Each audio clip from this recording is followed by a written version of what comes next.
మేడారం జాతర దేశం మొత్తం తెలిసేలా చేస్తాం. పర్యాటక ప్రాంతాలపైనే ఫోకస్ అన్న కిషన్ రెడ్డి. అభివృద్ధిపై టీఆర్ఎస్ బీజేపీ నేతల సవాల్. హీటెక్కిన హుజురాబాద్ బైపోల్ క్యాంపెయిన్. షాపుల కూల్చివేతతో హనుమకొండలో ఉద్రిక్తత. బాధితుల ప్రతిఘటనతో వెనక్కి తగ్గిన అధికారులు. సబ్ జైల్లో మహిళా రైతులను కలిసిన బలరాం నాయక్. బాధితులకు కాంగ్రెస్ అండగా ఉంటుందని హామీ.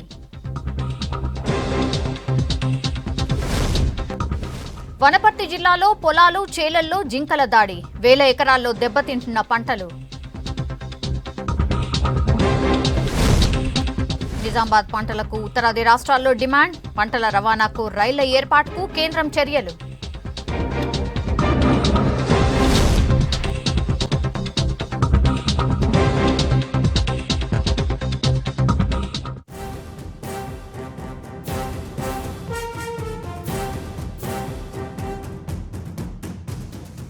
బ్రేకింగ్ చూస్తున్నాం. కార్మిక శాఖలో 670 కోట్ల రూపాయలకు లెక్కలు దొరకడం లేదు.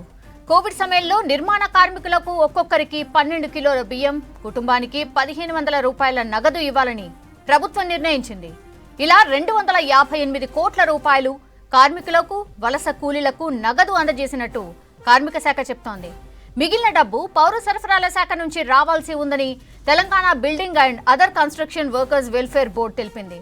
అయితే తమకు building and other construction workers welfare board నుంచి నేషనల్ ఫుడ్ సెక్యూరిటీ యాక్ట్ సెక్షన్కు ఎలాంటి నిధులు రాలేదని పౌర సరఫరాల శాఖ చెప్తోంది.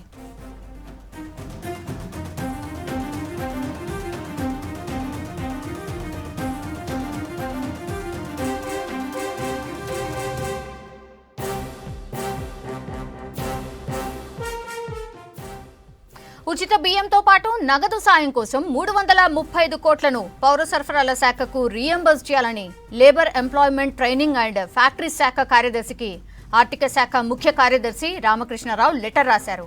దీంతో పాటు భవిష్యత్తులోనూ ఇలాంటి కార్యక్రమాలు చేయడానికి మరో 670 కోట్లు అడ్వాన్స్ గా general and other renewal funds and disaster response fund, state disaster response fund, contribution to state disaster response fund ఖాతాలకు జమ చేయాలని ఆదేశించారు.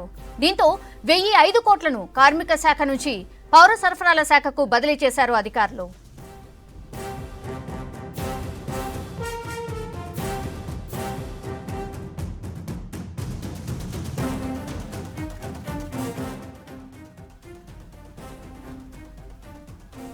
కానీ సదరు పౌర సరఫరాల శాఖ మాత్రం నిధులు ఎక్కడవని అంటోంది. అయితే ఈ నిధులు ఎక్కడికి వెళ్లాయి, ఎవరు ఖర్చు చేశారు, మిగిలిన నిధులు ఎవరి దగ్గర ఉన్నాయి అనే ప్రశ్నలకు సమాధానం లేదు. తమ నిధులను తిరిగి చెల్లించాలని పౌర సరఫరాల శాఖకు కార్మిక శాఖ అధికారులు 5కు పైగా లేఖలు రాసినట్టు తెలుస్తోంది. ఈ విషయాన్ని అధికారులు బయటికి రానివ్వటం లేదు. దీంతో కార్మిక శాఖలో 670 కోట్ల రూపాయలు ఏమయ్యాయనేది అనుమానాలకు తావిస్తోంది.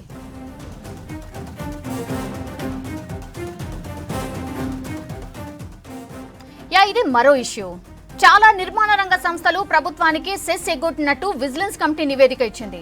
తెలంగాణ రాకముందు 100 కోట్లు, రాష్ట్రం ఏర్పడ్డాక దాదాపు 900 కోట్ల సెస్ ఇప్పటి వరకు వసూలు కాలేదని నివేదికను బట్టి తెలుస్తోంది. దాదాపు 1000 కోట్ల సెస్ ఎగ్గొట్టినట్టు విజిలెన్స్ నివేదిక ఇచ్చినా ప్రభుత్వం పట్టించుకోలేదన్న విమర్శలు కూడా ఉన్నాయి.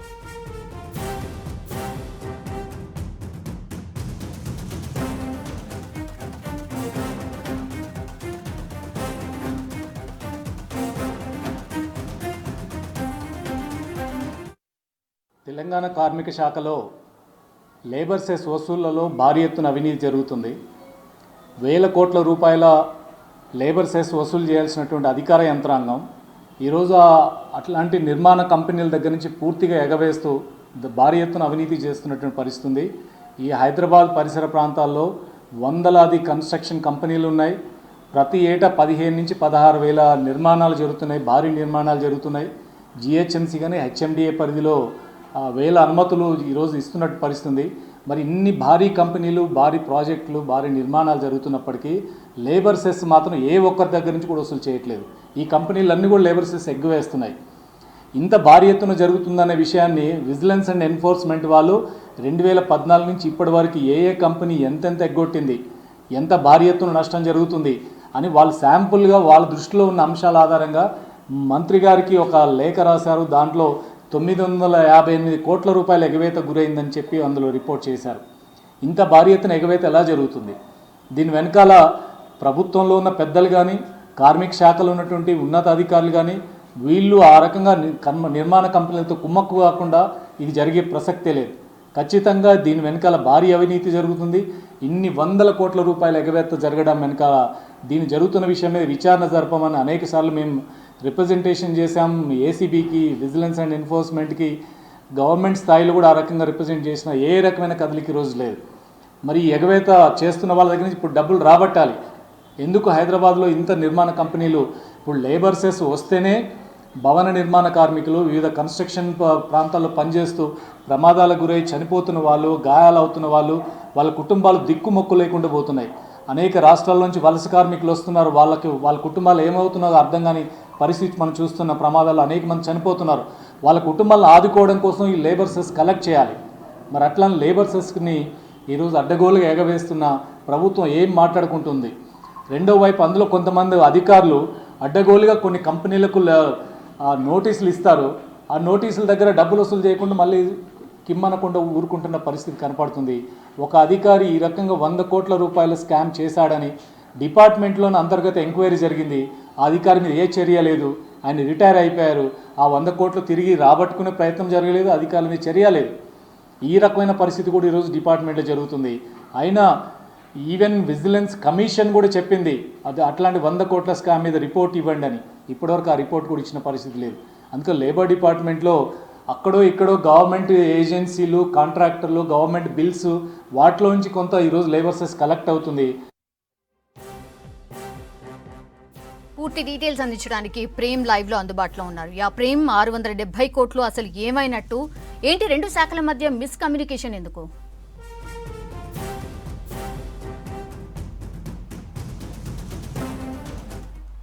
సౌమ్య, మొదటగా అసలే కార్మిక శాఖకు సంబంధించి రాష్ట్రంలో ఇప్పటికీ 13 లక్షలకు పైగా కూడా రిజిస్టర్డ్ కార్మిక శాఖ కింద తెలంగాణ రాష్ట్ర ప్రభుత్వానికి సంబంధించి కార్మిక శాఖ కింద రిజిస్టర్ చేసుకున్నారు. అయితే ఈ కార్మికులకు సంబంధించి మొత్తం ఇటు ఏదైతే బిల్డర్స్ కానీ మిగతా వారి నుంచి వసూలు చేసిన సెజ్ రూపంగా వచ్చినటువంటి 2000 కోట్ల రూపాయలు, దాదాపుగా 2027 కోట్ల రూపాయలు, దాంట్లోకి వెళ్ళి 1005 కోట్ల రూపాయలను ఇటు కార్మిక శాఖ నుండి సివిల్ సప్లై శాఖకు, ఏదైతే కరోనా కష్టకాలంలో రాష్ట్ర ప్రభుత్వం ఇటు కూలీలకు కానీ లేదా రాష్ట్ర వ్యాప్తంగా ఉన్నటువంటి చాలా మందికి కూడా దాదాపు 90 లక్షల మందికి పైగా కూడా కార్మికులకు కానీ రేషన్ కార్డు ఉన్నందరికీ కూడా ఇటు నగదు రూపకంగా, మరొక వైపు బియ్యం ద్వారా కూడా ఇవ్వడం జరిగింది. దాంట్లో ఆర్థిక శాఖకు సంబంధించి ఆర్థిక శాఖ ఇటు కార్మిక శాఖను కోరడం జరిగింది. కార్మికులకు మేము నగదు రూపకంగా మరియు బియ్యం ఇస్తున్నాం కాబట్టి కార్మిక శాఖ నుండి కొంత నగదును ఇవ్వాలని చెప్పేసి మొదటగా ఆర్థిక శాఖ ఇటు కార్మిక శాఖ కోరడం జరిగింది. దాంతో మొదట దాదాపు 335 కోట్లను కార్మిక శాఖ సివిల్ సప్లై శాఖకు ఇవ్వడం జరిగింది. దాని తర్వాత మరొకసారి ఆర్థిక శాఖ నుంచి మళ్ళీ ఇట్లాంటి ఇవైతే ఈ రకంగా భవిష్యత్తులో చేసే అవకాశం ఉంటుంది కాబట్టి మరికొంత నగదును పంపాలని చెప్పేసి ఆర్థిక శాఖ ఇటు కార్మిక శాఖను కోరడంతో దాదాపు 600 కోట్లకు పైగా కూడా మళ్ళీ ఆ కార్మిక శాఖ నుంచి సివిల్ సప్లైకి పంపించడం జరిగింది. అయితే మొత్తంగా 1005 కోట్ల రూపాయల వరకు మొత్తం కార్మిక శాఖ నుండి సివిల్ సప్లైకు వచ్చినట్లుగా కొంత సమాచారం అయితే ఉంది. ముఖ్యంగా దీని వరకు చూసుకుంటే ఇటు కోవిడ్ సమయంలో దాదాపు 90 లక్షల మంది కార్మికులకు 90 లక్షల కార్మికులకు 258 కోట్ల మేరకు ఖర్చు చేసినట్లుగా ఇటు సివిల్ సప్లై ఏదైతే 2 సార్లు కార్మిక శాఖ నుంచి కానీ మిగతా ఫైనాన్స్ నుంచి కానీ మీరు ఎంత మేరకు ఖర్చు చేశారు, ఖర్చు చేసిన తర్వాత మిగతా డబ్బులను మాకు చేయాలని చెప్పేసి మళ్ళీ మాకు పంపించాలని చెప్పేసి కార్మిక శాఖ కోరడంతో 258 కోట్ల వరకు ఒక్కొక్కరికి 12 కిలోల బియ్యము, దాంతోపాటుగా 1500 నగదు రూపాయలను 90 లక్షల మందికి ఇచ్చినట్టుగా ఈ సివిల్ సప్లై చెప్పడం జరిగింది. ఈ పోను 258 కోట్లు పోను మిగతా ఏదైతే 600 కోట్లకు పైగా ఉన్నటువంటి అమౌంట్ను ఖచ్చితంగా మాకు చేయాలని చెప్పేసి చెప్పేసి మళ్ళీ మాకు రిఫండ్ చేయాలని చెప్పేసి కార్మిక శాఖ సివిల్ సప్లై శాఖను కోరడం జరిగింది. దాదాపు ఒక 5 లెటర్లకు మేరగా 5 లెటర్లు కూడా ఇటు సివిల్ సప్లైకి రాసినారు. కానీ సివిల్ సప్లై నుంచి ఆ నగదు అంశంపై కూడా ఎట్లాంటి క్లారిటీ రాలేదు. మొత్తంగా ఈ రెండు, ఒకటి సెస్ల ద్వారా వచ్చిన రూపకంగా వచ్చిన అమౌంట్ కానీ ఈ కార్మిక శాఖలో ఉన్నటువంటి అమౌంట్ను మీరు వాడుకున్నారు కాబట్టి ఖచ్చితంగా మాకు ఇవ్వాలని చెప్పేసి వారు కోరినారు. కానీ ఇటు సివిల్ సప్లై నుంచి అయితే ఎట్లాంటి క్లారిటీ రాలేదు. ముఖ్యంగా ఏదైతే ఈ కన్స్ట్రక్షన్కు సంబంధించి దాదాపు ఈ ఉన్నటువంటి రిజిస్టర్డ్ కార్మికులలో 13 లక్షల మంది రిజిస్టర్డ్ కార్మికులు ఉంటారు. అయితే ఒక కార్మికునికి సంబంధించి వారు ఒకవేళ ప్రాణాలు కోల్పోయినా లేకపోతే ఏదైనా కాలు చేయి విరిగిపోయినా కూడా ప్రభుత్వ కార్మిక శాఖ నుంచి రావాల్సిన ఎక్స్గ్రేషియాకు సంబంధించి కూడా ఏదైతే కార్మిక శాఖ దగ్గర ఉన్నటువంటి నిధులు లేక దాదాపు 40,000 వరకు పెండింగ్లో ఉన్నాయి. ఒకవైపు ఏదైతే ఇటు 1000 కోట్లకు సంబంధించి 258 కోట్లు ఖర్చు పెట్టినామని చెప్పేసి సివిల్ సప్లై చెప్పింది. మిగతా 670 కోట్ల వరకు ఇప్పటివరకైతే లెక్కలు చూపడం లేదు. దాదాపు 2 సంవత్సరాలు దగ్గరికి వస్తున్నా కూడా దానిపై ఎట్లాంటి క్లారిటీ ఇవ్వకపోవడంతో 40,000 మంది అప్లికేషన్లు పెండింగ్లో ఉన్నాయి. ఒకవైపు చనిపోయిన వారి కుటుంబాలు కానీ మిగతా చేయి కాలు కోల్పోయిన వారంతా కూడా ఆర్థిక సాయం కోసం కార్మిక శాఖ నుంచి వెయిట్ చేస్తున్నారు. ఇది 1000 కోట్లకు సంబంధించి కనుక మనం చూసుకుంటే, మరొకటి ఈ సెజ్కు సంబంధించి కనుక చూసుకుంటే దాదాపు తెలంగాణ రాష్ట్ర ప్రభుత్వం రాకముందుకు ఒక 100 కోట్ల మేరకు దాదాపు 66 కంపెనీల నుంచి 100 కోట్ల మేరకు రావాలి. అయితే తెలంగాణ రాష్ట్ర ప్రభుత్వం ఏర్పడ్డప్పటి నుంచి కూడా దాదాపు 112 కంపెనీలు 956 కోట్ల సెజ్ను ఎగవేసినట్లుగా కొంత సమాచారం అయితే అందుతుంది. ఈ రెండింటిపై కూడా అసలే కార్మిక శాఖ కార్మికులందరినీ రాష్ట్ర ప్రభుత్వం ఆదుకుంటాం, ఈ స్కీమ్ల ద్వారా కానీ ఆర్థిక సహాయాలు అందిస్తామని చెప్పేసి రాష్ట్ర ప్రభుత్వం చెప్తుంది. కానీ ఇటు సెస్సులు ఎగవేతకు సంబంధించి కానీ మిగతా ఈ ఏదైతే కార్మిక శాఖ నుండి సివిల్ సప్లైకి పోయినటువంటి 600 కోట్లపై కూడా ఎట్లాంటి క్లారిటీ రాకపోవడంతో ఒకవైపు కార్మికులు కానీ అధికారులు కానీ ఈ 2 శాఖల మధ్య సమన్వయం లేకపోవడంతో ఇటు కార్మిక శాఖకు సంబంధించి సివిల్ సప్లైకి సంబంధించిన ఉన్నతాధికారులు ఎవరు కూడా ఈ 600 కోట్ల విషయంలో కూడా ఎట్లాంటి క్లారిటీ ఇవ్వలేదు. దీంతో కార్మికులంతా కూడా గందరగోళంలో ఉన్నారు, అయోమయంగా ఉన్నారు. ప్రస్తుతం ఇది పరిస్థితి. Soumya. Okay Prem, thank you. Medaram జాతరకు జాతీయ హోదాపై స్పష్టత ఇచ్చారు కేంద్ర పర్యాటక శాఖ మంత్రి కిషన్ రెడ్డి. జాతరకు జాతీయ హోదా అనే కొలమానం ఏమీ ఉండదని చెప్పారు. అయితే మేడారం ప్రాశస్యం దేశం మొత్తం తెలిసేలా చేస్తామన్నారు. 2వ రోజు వరంగల్లో పర్యటించిన కిషన్ రెడ్డి భద్రకాళి అమ్మవారిని దర్శించుకుని ప్రత్యేక పూజలు చేశారు. దేశవ్యాప్తంగా పర్యాటక ప్రదేశాల అభివృద్ధిపై ప్రత్యేక శ్రద్ధ పెడుతున్నట్టు చెప్పారు. రాష్ట్రంలో ఎక్కువ పర్యాటక ప్రదేశాలు ఉన్న వరంగల్ ఉమ్మడి జిల్లాలో అభివృద్ధి కార్యక్రమాలు మెరుగుపరిచేందుకు ప్రయత్నాలు చేస్తున్నామని చెప్పారు. కరోనా నుంచి కోలుకోవడంతో విదేశీ పర్యాటకులను ఆకట్టుకునేందుకు చర్యలు చేపడుతున్నామన్నారు కిషన్ రెడ్డి.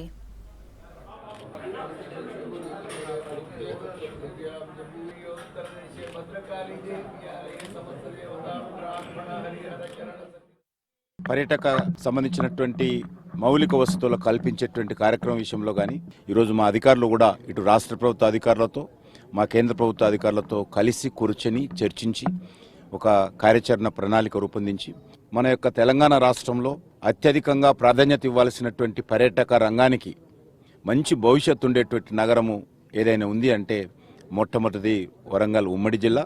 దేవాలయాలు కానీ ప్రాచీన కట్టడాలు కానీ కాకతీయులకు సంబంధించినటువంటి అద్భుతమైనటువంటి వైభవమైనటువంటి నిర్మాణాలు కానీ అనేకం ఉన్నాయి.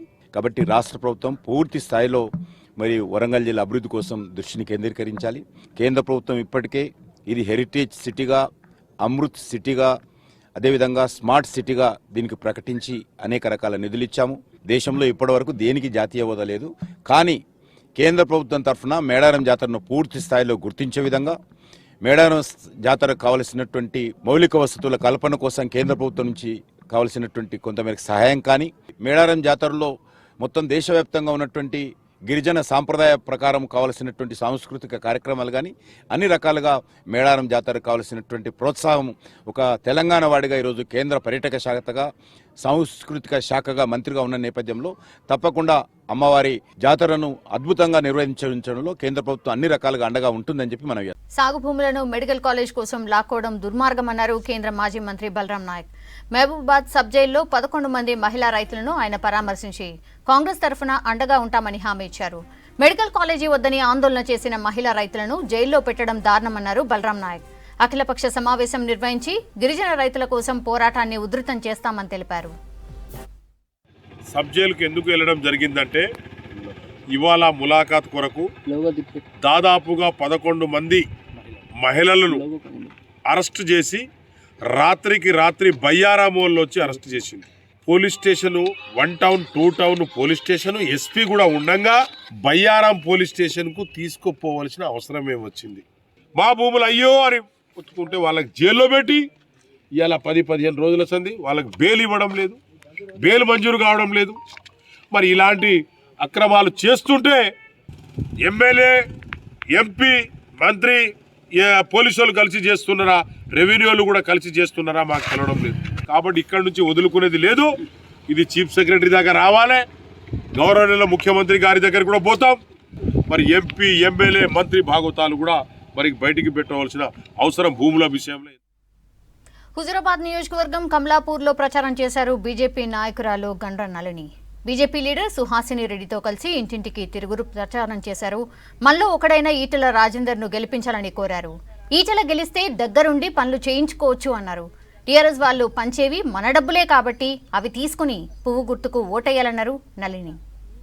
స్థానికంగా తను ఉంటారు కాబట్టి అన్ని విషయంలో కానీ ఎన్నిసార్లు మీరు వారి దగ్గరికి మీ కష్ట సుఖాలు కానీ మీకున్న సమస్యలు ఎన్నిసార్లు మీరు వెళ్ళి చెప్పుకున్న పరిస్థితుల్లో వారు మీకు పరిష్కారం చేసిన సందర్భాలు కూడా చాలా ఉన్నాయి. ఊరికి వెళ్ళినప్పుడు కూడా చాలామంది ఎన్నో విషయాలు వారి గురించి చెప్పిండ్రు. మరి ఈ రోజు అనర్హులకు డబుల్ బెడ్రూమ్ ఇళ్లు కేటాయించారంటూ గ్రామ పంచాయతీకి తాళం వేసి ఆందోళన చేశారు గ్రామస్తులు. ఈ ఘటన సిద్దిపేట జిల్లా చేర్యాల మండలం ఆకునూరులో జరిగింది. గ్రామంలో నిర్మించిన 21 డబుల్ బెడ్రూమ్ ఇళ్లను అర్హులైన నిరుపేదలకు కాకుండా కమిషన్లు తీసుకుని వేరే వారికి ఇచ్చారని ఆరోపించారు గ్రామస్తులు. ఉన్నతాధికారులు స్పందించి పేదలకు న్యాయం చేయాలని డిమాండ్ చేశారు. మనకు 2-3 రోజుల క్రితము డబుల్ బెడ్రూమ్ ఇళ్ల మంజూరు చేయడం జరిగింది. ఆ మంజూరు విషయంలో డబుల్ బెడ్రూమ్ ఇళ్ల మంజూరు విషయంలో అధికారులు వాళ్ళ అధికార దుర్వినియోగానికి పాల్పడి కమిషన్ల కకృతి పడి సంపన్న వర్గాలకు మాత్రమే డబుల్ బెడ్రూమ్ మంజూరు చేయడం జరిగింది. ఈ దళిత వర్గానికి సంబంధించి 30 కుటుంబాలకు పైగా పేద ప్రజలు ఇప్పుడు కనీసం తిండికి లేనటువంటి పరిస్థితి మన ఆకునూరు గ్రామంలో ఉంది. అయినా కానీ వాళ్ళని పట్టించుకోకుండా ఏదో నామకే వస్తూ సెలక్షన్ చేసినామని వచ్చి ఎంక్వైరీ చేసుకుని ఎవరికైతే ఇవ్వాలో వాళ్ళకే ఇవ్వడం జరిగింది అన్నట్టు. కాబట్టి మా అధికారులు ఈ యొక్క కార్యక్రమంలో భాగంగా మాకు ఈ గ్రామ ప్రజల ముందు మా యొక్క సమస్యను ఏంటో అని గ్రామ ప్రజలందరికీ తెలియాలి. మా యొక్క సమస్య పరిష్కారం కోసం ఖచ్చితంగా.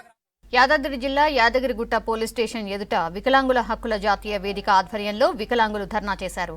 స్వామివారి దర్శనం కోసం వచ్చిన వికలాంగుడు కార్తిక్ గౌడ్ తలపై కర్రలతో కొట్టి ఆయన మృతికి కారణమైన టెంపుల్ పోలీసులపై చర్యలు తీసుకోవాలని డిమాండ్ చేశారు. లేకుంటే రాష్ట్ర వ్యాప్తంగా ఉద్యమిస్తామని హెచ్చరించారు.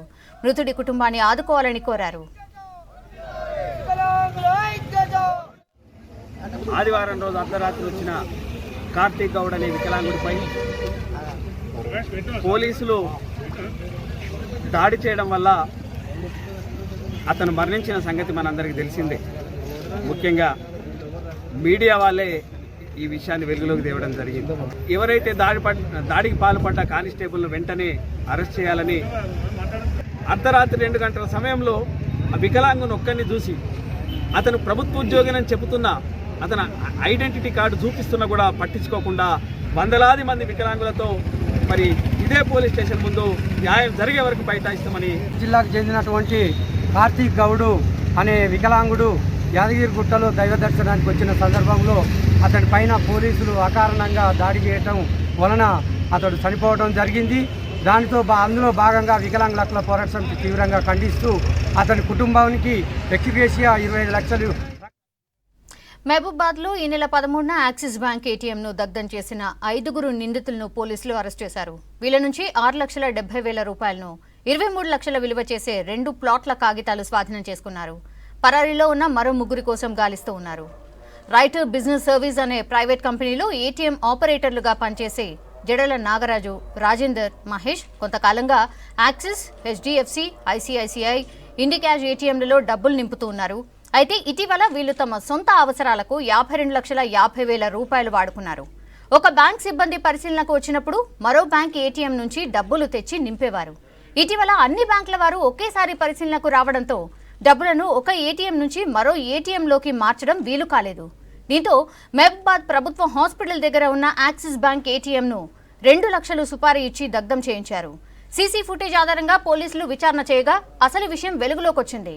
జడల నాగరాజు, దాసరి కృష్ణప్రకాష్, యశ్వంత్, రామ్ చరణ్, సాయి కుమార్లను అరెస్ట్ చేశారు. మరో 3 నిందితులు రాజేందర్, మహేష్ ప్రసాద్ పరారీలో ఉన్నారు.